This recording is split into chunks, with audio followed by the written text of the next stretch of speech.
In our society, we often correlate legality with safety. We use household products, spray pesticides, and religiously consume drugs such as Ritalin, Adderall, Oxycontin, and Prozac. We consume all of this, but how many know who made the drugs and where the corporations came from? Who produces the chemicals we trust on a daily basis? These 13 corporations tend to be a blind spot in our understanding of history. Tens of thousands of American toddlers are being prescribed amphetamine, a result of this blind spot. Neos Therapeutics is responsible for candy-flavored children's amphetamine, sold as Adzenys. Shire created Adderall. An understanding of Big Pharma is conducive to a big-picture understanding of the world and power itself. It is an essential puzzle piece in understanding disease, hegemony, and health. For instance, we have Purdue. Purdue Pharma was created in 1892 New York. They are arguably responsible for the epidemic of opioid addiction in the United States, producing hydrocodone, OxyContin, fentanyl, codeine, hydromorphone, and oxycodone. Novartis is the world's largest pharmaceutical corporation by revenue, headquartered in Basel, Switzerland, a 1996 merger between Ciba-Geigy and Sandoz. Novartis is responsible for many drugs, from Ritalin to LSD. Novartis has a long criminal record.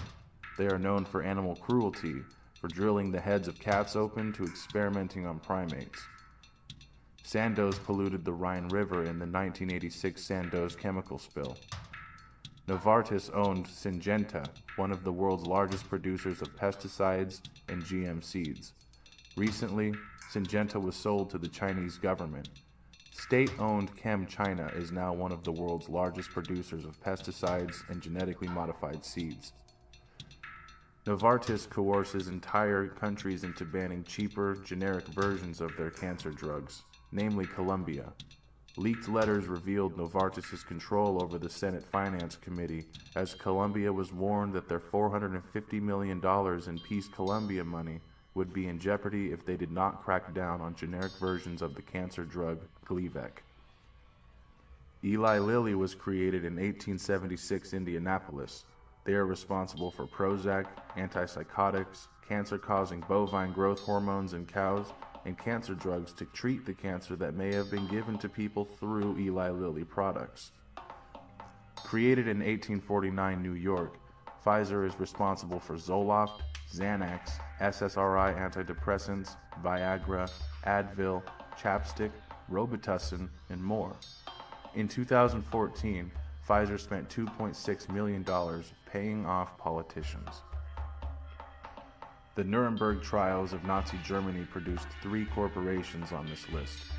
German chemical cartel IG Farben was split into Bayer, BASF, and Hoist, currently Sanofi. IG Farben was Hitler's largest financial backer and was vital to the extermination of millions in Auschwitz, supplying the poison gas and more. Bayer was founded in 1863 Germany. They invented mustard gas and pioneered German chemical weapons. This painting of chemical warfare was commissioned for the breakfast hall of Bayer's Karl Duisberg. He ate breakfast looking at a painting of chemical warfare. Bayer merged into IG Farben Trust in December 1925 to become Bayer again after the Nuremberg trials. Today, Bayer is known for giving thousands of children AIDS through tainted hemophiliac medicine, while internal documents prove they knew it was contaminated. Bayer bought Monsanto in 2016 to create the world's largest seed and pesticide company. Oh, and they also made aspirin. Sanofi, who absorbed Hoist from IG Farben, is the world's largest manufacturer of vaccines. They also produce the allergy medicine Allegra. Severe psychosis in a BBC reporter following Sanofi's yellow fever vaccine is just the tip of the iceberg with this corporation. BASF was another product of IG Farben.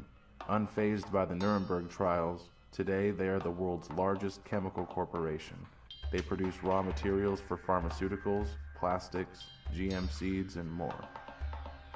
Johnson & Johnson is a household name, known for Splenda, Band-Aids, and baby powder.